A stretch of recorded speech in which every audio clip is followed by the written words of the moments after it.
அனைவருக்கும் என் இனிய காலை வணக்கம். ஸ்டூடெண்ட்ஸ், இன்றைய வகுப்புக்கான பாடப்பகுதியை பார்க்கலாம். பாடப்பகுதியை பார்க்கறதுக்கு முன்னாடி நாம் ஒரு பாடல் பார்க்கலாம். பாடலோட தலைப்பு கண்ணாடி.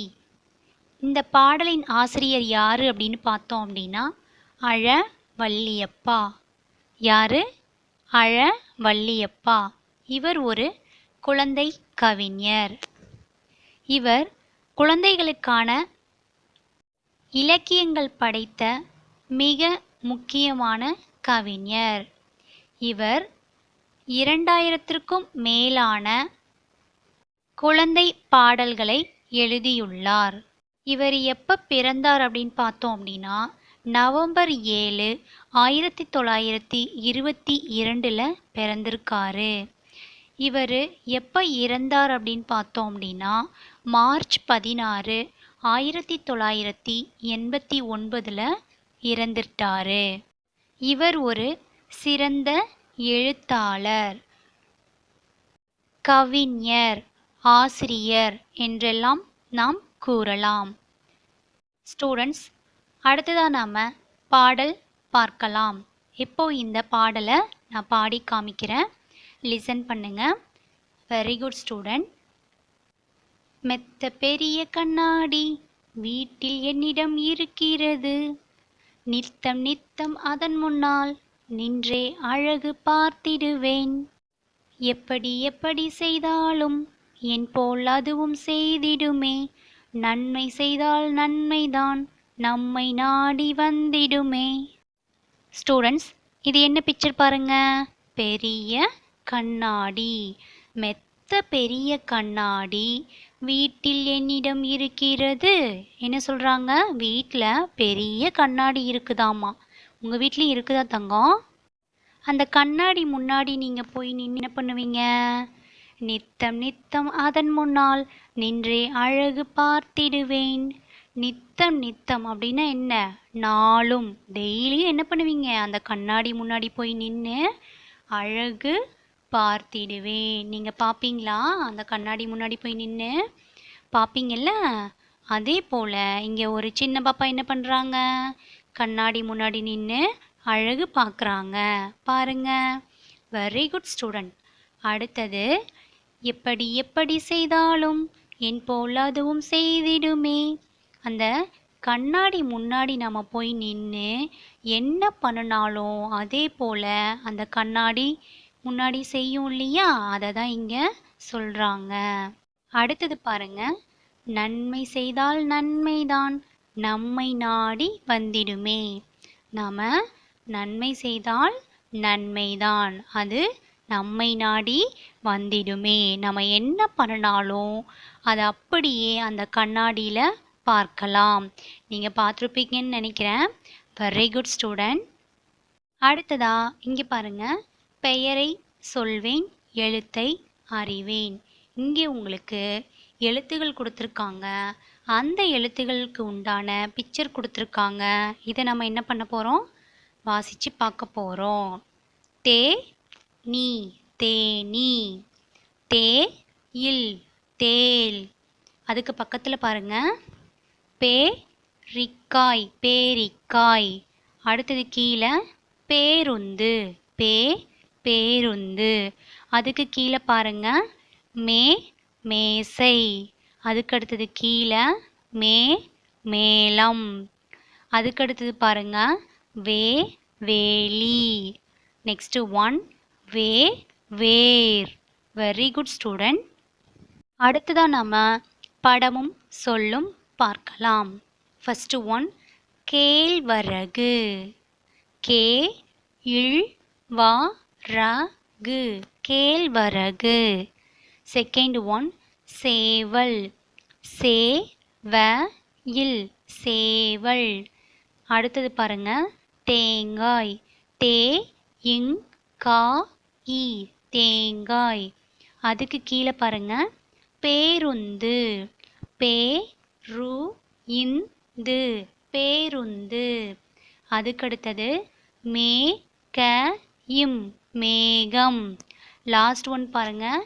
வேர் வேர். Very good student. அடுத்ததா உங்களுக்கு பிடிச்ச ஒரு குட்டி கதை பார்க்கலாம். கதையோட தலைப்பு பறக்கலாம் கண்ணே. இங்கே பாருங்க, இங்கே குருவி இருக்கு. எப்பவும் நம்மளுக்கு எல்லா விஷயங்களையும் யார் சொல்லித் தருவாங்க? அம்மா தான் சொல்லித் தருவாங்க. நம்ம எப்படி பேசணும், எப்படி நடக்கணும், எப்படி சாப்பிட்ணும், என்னவெல்லாம் பண்ணணும்னு யார் சொல்லிக் கொடுப்பாங்க? நம்மளோட அம்மா தான் சொல்லிக் கொடுப்பாங்க. அம்மாவுக்கு அடுத்தது யார் சொல்லிக் கொடுப்பாங்க? உங்களோட ஆசிரியர். இங்கே இந்த குருவியோட அம்மா அந்த குருவிக்கிட்ட என்ன சொல்கிறாங்க? கண்ணே வெளியே வா அப்படின்னு கூப்பிடுறாங்க. அதுக்கு அந்த குருவி என்ன சொல்லுது? எதற்கு அம்மா அப்படின்னு கேட்குது. ஏன் அப்படின்னு கேட்காம எதற்கு அம்மா அப்படின்னு கேட்குது. அடுத்தது பாருங்க, அந்த தாய்க்குருவி சொல்லுது உயரே பறக்கலாம் அப்படின்னு சொல்லுது. அதுக்கு அந்த குருவி என்ன சொல்லுது? எனக்கு பறக்க தெரியாதே அப்படின்னு சொல்லுது. அதுக்கு அந்த அம்மா குருவி என்ன சொல்லுது? உன் சிறகு வளர்ந்து உள்ளது பார். உன்னோட சிறகு எவ்வளோ அழகா நீளமா வளர்ந்து இருக்கு. அதை வச்சு நம்ம என்ன பண்ணலாம்? பறக்கலாம் அப்படின்னு அவங்களோட அம்மா சொல்கிறாங்க. உடனே அடடே ஆமாம் அம்மா அப்படின்னு அந்த குருவி சொல்லுது. பாருங்க, அடுத்ததா என்ன பண்ணுறாங்க? ஐ மேலே பறக்கிறேன். அந்த குருவி பறந்து போகுது. உடனே அந்த அம்மா குருவி என்ன பண்ணுது? நானும் வருகிறேன், உணவு தேடலாம். அந்த குருவி இப்போதான் முதல் முறையாக பறக்குது இல்லையா? ஏதாவது தடுமாற்றம் ஏற்படக்கூடாது அப்படின்றதுக்காக அதனோட அம்மாவும் அது கூடியே பறந்து என்ன பண்ணுறாங்க? உணவு தேட போகிறாங்க. Very good student. இப்போ நீங்கள் அம்மா என்ன சொல்கிறாங்களோ அதை தான் நீங்கள் கேட்கணும். அம்மா பேச்சை தான் நீங்கள் கேட்கணும். Very good student. அடுத்ததாக நாம் பாடத்தை பார்க்கலாம். பாடத்தின் தலைப்பு திசைகள் அறிவோம். திசைகள் அறிவோம். திசைகள்னால் என்ன? நாம் எதற்கு பயன்படுத்துவோம்? இப்போது ஒரு இடத்துலேருந்து இன்னொரு இடத்துக்கு போகும் பொழுது இந்த திசையில் போனால் அந்த இடத்துக்கு போகலாம் அப்படின்னு வழிகாட்டுவோம் இல்லையா? அதுக்காக நாம் பயன்படுத்துறது தான் திசைகள்.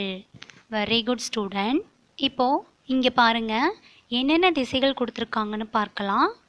ஃபஸ்ட்டு ஒன் கிழக்கு, அடுத்தது மேற்கு, அதுக்கடுத்தது வடக்கு, அதுக்கு நேர் ஆப்போசிட் தெற்கு.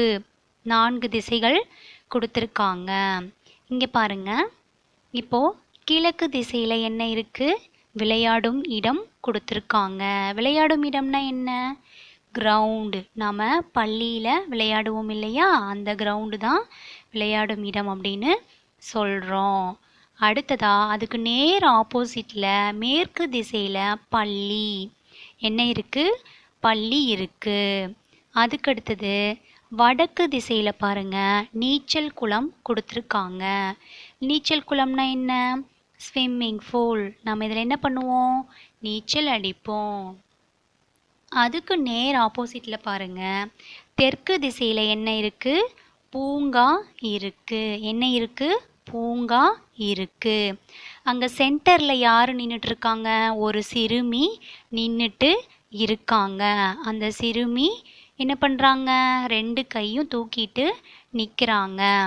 அவங்க நிற்கக்கூடிய திசையில் பாருங்கள், அவங்களோட லெஃப்ட் ஹேண்ட் இருக்கு இல்லையா? அந்த சைடு என்ன திசை இருக்குது? கிழக்கு திசை இருக்குது. இடப்பக்கம் என்ன இருக்குது? கிழக்கு திசை இருக்குது. அங்கே தான் விளையாடும் இடமும் இருக்குது. அந்த சிறுமியோட வலக்கை பக்கம் ரைட் ஹேண்ட், வலக்கை பக்கம் என்ன இருக்குது? மேற்கு திசை இருக்குது. அந்த மேற்கு திசை பக்கத்தில் தான் என்ன இருக்குது? பள்ளி இருக்குது. அதுக்கடுத்தது சிறுமிக்கு முன்னே என்ன திசை இருக்குது பாருங்க? தெற்கு திசை இருக்குது. சிறுமிக்கு முன்னே என்ன திசை இருக்குது? தெற்கு திசை இருக்கு. அந்த தெற்கு திசையில் முன்னாடி என்ன இருக்கு? பூங்கா இருக்கு. Very good student.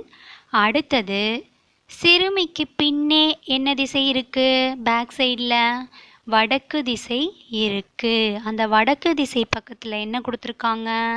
நீச்சல் குளம் கொடுத்துருக்காங்க. கிழக்கு திசையில் என்னப்பா வரும்? உங்களுக்கு தெரியும்னு நினைக்கிறேன். சூரியன் உதிக்கும் திசை எது? கிழக்கு. சூரியன் மறையும் திசை மேற்கு. Very good student. இப்போ நாம் திசைகள் என்ன அப்படின்னு பார்த்தோம். அங்கே ஒவ்வொரு திசையிலையும் என்னென்ன இடம் இருக்குது அப்படின்றதையும் பார்த்தோம். Very good student. உங்களுக்கு புரிஞ்சிருக்கும்னு நினைக்கிறேன். அடுத்ததா திசையை எழுதுவேன். நான் ரைட் பண்ணியிருக்கேன் பாருங்க. சிறுமிக்கு டேஸ் திசையில் பள்ளி உள்ளது. மேற்கு திசையில் பள்ளி உள்ளது. செகண்ட் ஒன், சிறுமிக்கு டேஸ் திசையில் பூங்கா உள்ளது. தெற்கு திசையில் பூங்கா உள்ளது. தேர்டு ஒன், சிறுமிக்கு டேஸ் திசையில் நீச்சல் குளம் உள்ளது. வடக்கு திசையில் நீச்சல் குளம் உள்ளது. சிறுமிக்கு டேஸ் திசையில் விளையாடும் இடம் உள்ளது. கிழக்கு திசையில் விளையாடும் இடம் உள்ளது. Very good student. நன்றி மாணவர்களே.